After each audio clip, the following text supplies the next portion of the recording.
Alright, party people. This is the third time I'm filming this, so apologies if it gets a little, glassy-eyed. I'm trying to do editing in this one, so I suddenly realized I had to put this in a different format than what I'd been putting it in for streams. So, god damn it, Jim, I'm a seamstress, not a YouTuber. But hey, we're trying. Today, I wanted to just sort of talk through three different types of machines. You can see the two I've got in front of me, right? One there, one there. I'm having way too much fun with two camera angles. But I'm basically going to sort of talk through similarities and differences on all three of the machines that I've got. I've got the two in front of me here. I jumped into work at like a random hour. I knew no one would be there to show you some of the machines, well, one of the machines we've got there. And I'm going to give you just sort of, I will start out with giving you some of my opinions on machines, a little bit of overview on them. You'll see these two, and then you'll see the machine that I had at work, which is a slightly different model. So let's get to it, I suppose. All right, so the two machines that I've got here at home with me all the time are my Singer Featherweight, who is this little black guy. I believe she was built in the end of the 40s, beginning of the 50s. You can look them up by serial number and they'll tell you exactly how old they are and like what factory they came from and everything. I've looked her up, but of course didn't remember it for this one. This guy is my Necchi. This is actually my grandmother's former machine, but she got it when the home ec department at the school that she was teaching math at was getting rid of them. We think in sort of the mid to late 80s. So I say my grandmother's machine. Everyone's like, oh, it's like a really pretty. I'm like, no, this is like the home ec machine that no one could break, which is great for what I do, but not like the heirloom. The heirloom is actually in the other room. It's the treadle machine, and I haven't cranked it out to sew anything on it lately. But it's great for doing leather because you can control the speed.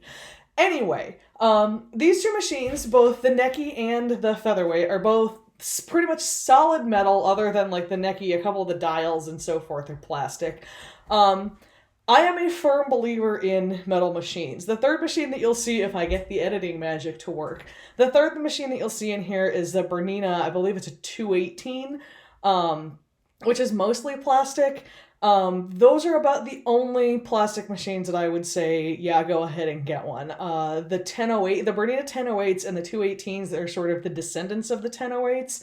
The 1008 is actually mostly metal. The 1008 is the sort of hybrid between industrial and domestic machines, but they also carry a price tag like they're the hybrid between domestic and industrial machines. So they're, I think, probably $600 to $800 if you can find one. The 1008s pretty much don't exist anymore because costume shops snap them up as soon as you see them come up on eBay. But the 218s, I think, are the ones that the costume shops are mostly moving towards, and they're computerized plastic machines. For what they are, for their price tag, they are pretty good little machines. I don't like sewing with a computer because inevitably the computer is like, no, I know what you want to be doing. And I'm like, computer, stop it. I know what I want to be doing. And plastic machines don't break faster, but they have a tendency just to be a little more gutless and to do this sort of ga away from you across the table if you get going too fast. The Berninas at sort of that upper price range are the only plastic machines I would say are worth looking at this point. If you buy, the $150, $200 plastic computerized machines at Joann's, you're buying a boat anchor. They're junk. Unless you really, really, really know what you're doing. A lot of them, I've heard from a friend who fixes machines in Boston. Shout out to KM Sewing. If you're in the Boston area and you need your machine fixed, look her up. She's great. But I've heard from her that she's gotten a lot of those sort of plastic Joann's machines that right out of the box their timing is off, their timing is bad, things inside are broken, the cogs don't align, and at that point, if she had to spend 2 hours fixing your $150 machine, you now own a $400 machine, so why didn't you just start with one? That being said, if you do have a good reputable sewing machine repair person in your life, I always think the way to go is go to a thrift store, pick up one of these for, $20 to $40, like one of those like 1960s to 1980s boat anchor, like metal heavy machines. Pick one of those up, spend the $100 on getting it repaired. For $140, you have a machine that will last forever.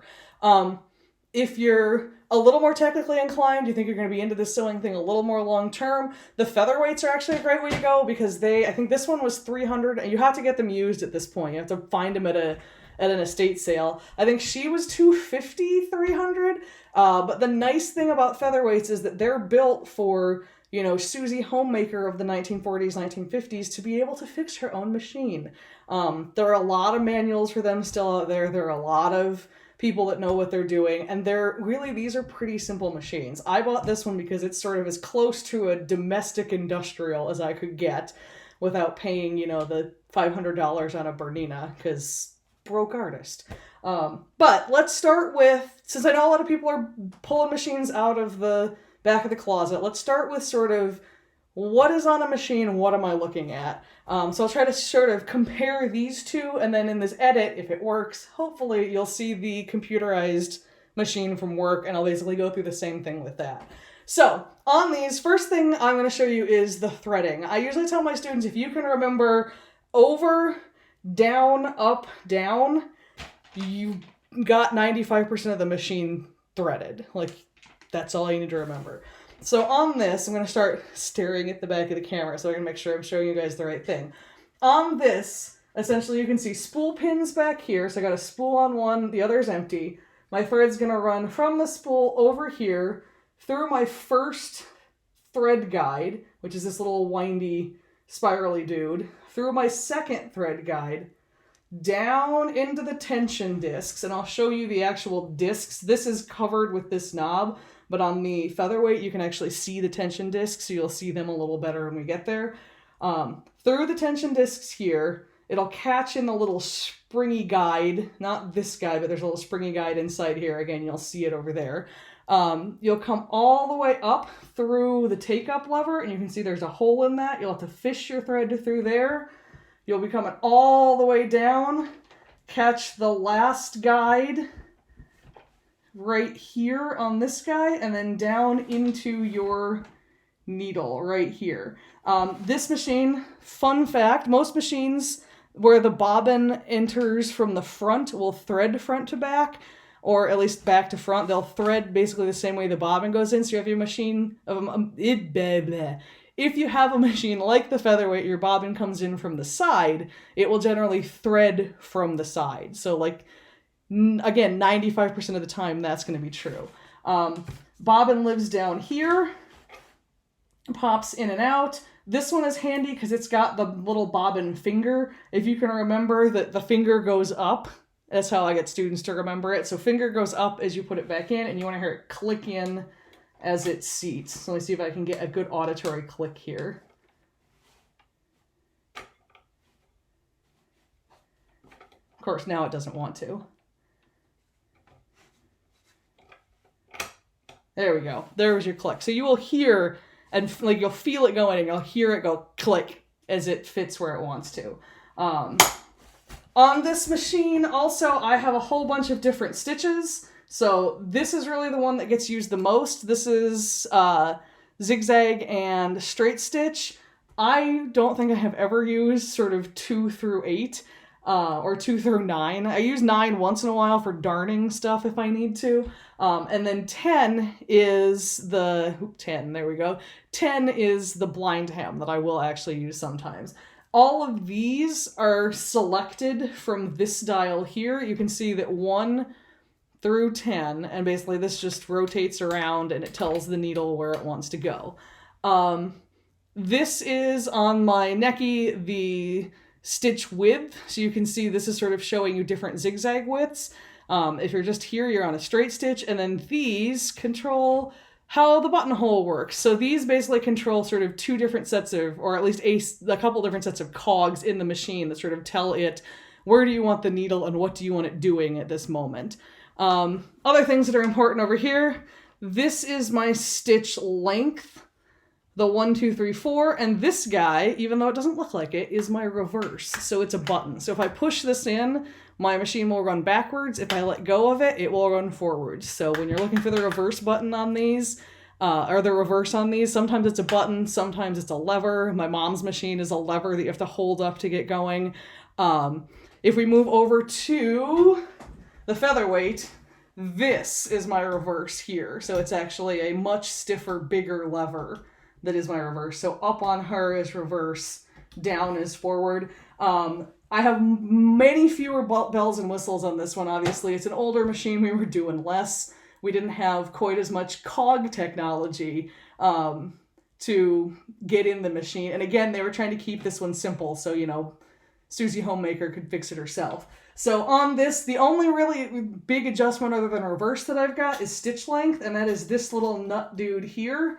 So if I crank it out, my stitch length is, I believe, shorter. I always have to try it. It's always like, which way am I going? And if I crank it in this way, my stitch length is longer. That's the only fancy stitch I've got over here. But let's look at threading. So you can remember this guy, it was spool pin, thread guide, tension discs, thread guide, take up lever, and then down into the thread guide into the needle. Here, same exact idea. You can see it. We're going to go down, up, down again. Fewer thread guides is sort of the main thing on this, or at least thread guides in a different place. You can also now see my dad talking to me. Thanks, Dad, on Hangouts. The joys of using your phone. So here it's spool pin. Ta-da! And then we'll come over to first thread guide. Down in here is the tension discs. You can actually see, if I can get a good angle, you can see there's sort of two discs here that tension the top thread. This is how you adjust those. So we're coming down here through the tension discs. This is that little, it's hard to see, but this is that little spring connection I was talking about over in the Necchi that's sort of hidden behind the big dial. So thread guide, tension discs, up back through this thread guide. Again, this is a poke it through the hole take up lever. So through the hole, down through our second or our third, fourth, down through another thread guide. And then this guy's fun because he's got sort of two down below. So this is a thread guide. You slide your thread in back here, and then it's a similar thing down here. And then here's where featherweights get exciting. Featherweights thread backwards, which it took me a while to discover. So even though on this guy, the bobbin is down under here, which would make you think, oh, we're going to thread left to right. In fact, featherweights, I believe, all thread right to left, which, trust me, if you're jumping back and forth between machines, is sometimes hard to remember. So again, just like the Necchi, if you can remember over, down, up, down, you are 95% of the way to getting machine threaded correctly. It's the minutia that'll kill you on these. So over on the Necchi, I was also talking about, I have all these fancy dials and knobs and all of that do a bunch of fancy stitches. Over here, I have fewer of those, but I do still have a way of doing a couple of them. So Singer makes attachments. So this is actually my blind hemmer attachment. So I said, I have a blind hem stitch set on the Necchi. This is how I would do it on the Singer. The Necchi will move the needle. And the Bernina that you'll see in a minute also the machine will move the needle to do stitches. On the Singer, it doesn't move the needle. Needle goes up and down. And these attachments, so there's this one, and I'll show you the buttonholer in a second. But these attachments will actually move the fabric under the needle to get sort of the same effect. So that is the blind hammer, and you actually take the foot off. So you unscrew this guy, take your foot off, and then this goes around this post or the same way you see the foot is, and you'll be sewing sort of through the middle of this guy. The buttonholer is a similar shenanigan here, just much bigger. So that's the buttonholer. Again, foot would come off, and right here would sort of slip around that post where you see the thumb screw right now. And this thing, you actually open it up back here, and you'll drop in little cogs like this that will tell the machine how long should the buttonhole be, how wide is it going to be, what shape is it. So some of them are keyholes, some of them are just round like this. I believe there's a square one. I haven't played too much with the buttonholes on this. These are very finicky. These are not Not a perfect answer for this machine. But they do function. I mean, they're better than nothing. And if you got all the pieces, they're pretty good. So that is, in a nutshell, these two machines. Oh, I should show you foot pedals too, since I've got them out. So foot pedals on these two are actually very similar. So this is my Featherweight foot pedal. This is the Necchi foot pedal. They both are this sort of double cord. So this is the bit that actually goes into the machine, and then you have power and foot pedal both from that. And that's the same on both. Slightly different orientation, but same idea. And these are actually real easy to take apart and put back together, because I put a new cord in this foot pedal when I got it. You'll see on the Bernina that we're about to go into the edit for, I hope.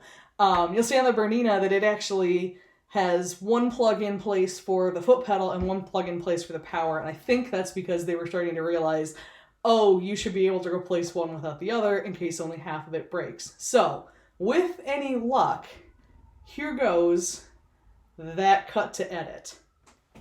Alright folks, so here is our computerized plastic machine. She is a Bernina B215. These are sort of the spiritual, not predecessors, descendants of the Bernina 1008s that are sort of the much touted, everyone loves this machine. You can see I'm here at work. We've got quite a few of these. It's 7 p.m. I'm the only one in the building. I was like, I'm gonna sneak in and do this when I have to pick up another couple of things. So this is I hope the second half of the video that you're seeing. So I've shown you the two mechanical, like entirely mechanical machines already. And I was gonna show you these guys just as a comparison, because a lot of times if you're buying a new machine, it's gonna be a lot more similar to this guy. So let me turn her on. Obviously, switch back here.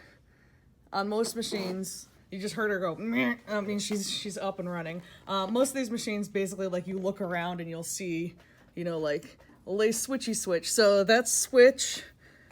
This guy is switch. This is power.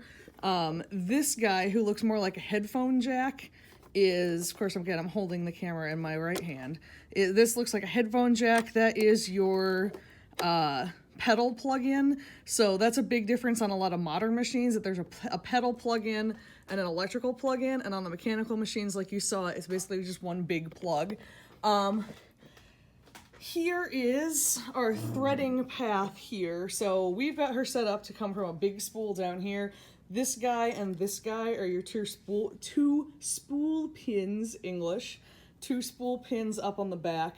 And then these are, again, just slightly different. Obviously, this is your bobbin nubbin, sort of like the other two had. Well, at least the Necchi had. And here is your threading path. So you actually come under this, woo, camera work. Come under this hooky bit. You can sort of see how she hooks. Focus. There we go. So you come under this hooky bit and up around, sort of down here. And these guys are actually really great. Like, once you get this one, like, it tells you where to go. So again, you're doing, see if I can keep going here. Again, you'll come down here around, and you can see it's telling you come around. And then this is one of those funky take-up levers that has, you can see there's sort of like an open place and then a flappy do, and you want to get this in, you usually run this in sort of back and around, and then it'll catch in that flap. Come on, back down behind this guy through your needle. So again, if you're looking at her, you're coming from over here where the spool would be on this spool pin, except we've got the big one sitting over behind, and you're gonna go down, up, down, thread.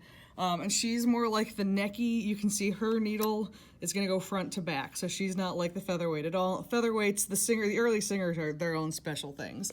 Controls on this one, you can see these two guys up here have these sort of big red places right there. That's their reverse button. They're really well marked. This one was a slightly different brand, a slightly different color scheme for whatever reason. So this is her reverse button, and you can see the symbol on it, maybe.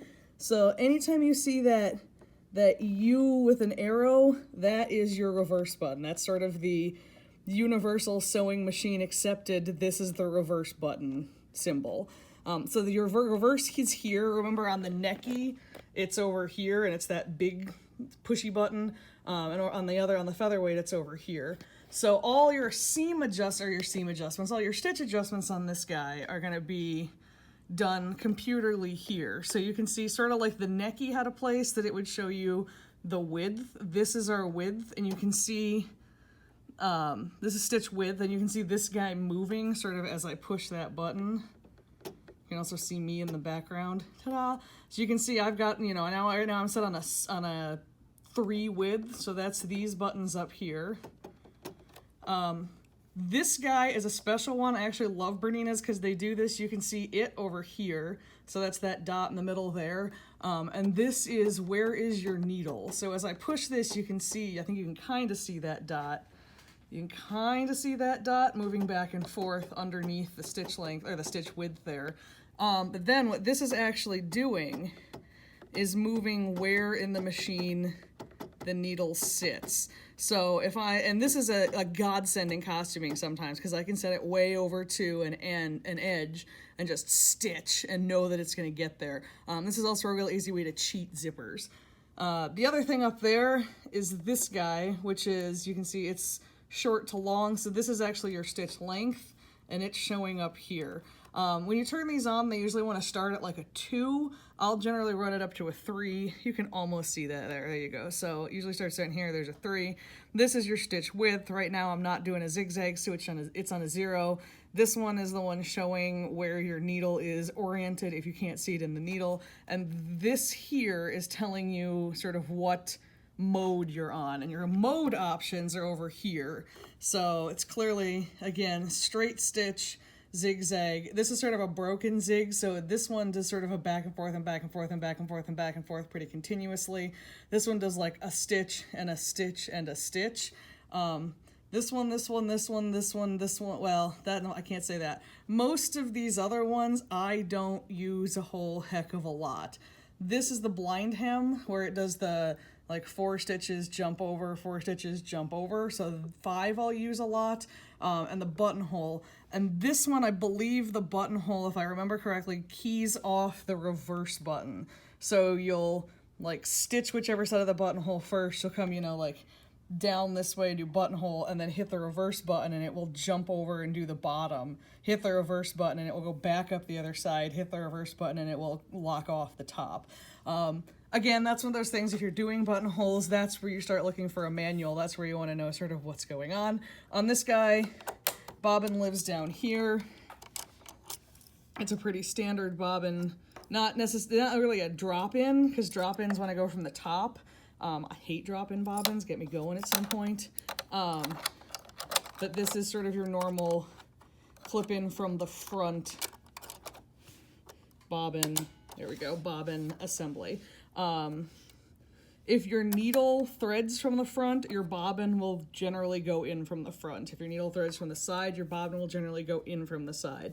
If you've got a like clear plastic nonsense up here, your bobbin will generally drop in. Don't buy those machines, they're crap. This was plastic machines. I can't actually I can turn the camera around to face me. We'll see if I can get my face. There we go.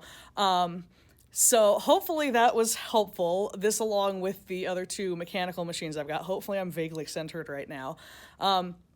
If this was helpful, drop me a comment and let me know. If this wasn't helpful, don't keep it to yourself, or do keep it to yourself. If there's anything you want to see me do with these are sort of the big 3 machines I can get my hands on. If you've got questions, I'm happy to answer them. If they're maintenance questions, I can do my best. I do have friends that actually repair machines that I might point you at instead. If you're in Boston or in the Boston area, go to KM Sewing. She's a genius. And if you think this is helpful and you want to pitch me a couple of bucks, I will leave my Ko-Fi down in the bottom. Otherwise, give me ideas on what else you want to see. I'm obviously a semi-unemployed artist, so I'm here to do your bidding within reason. Thanks, guys. Bye.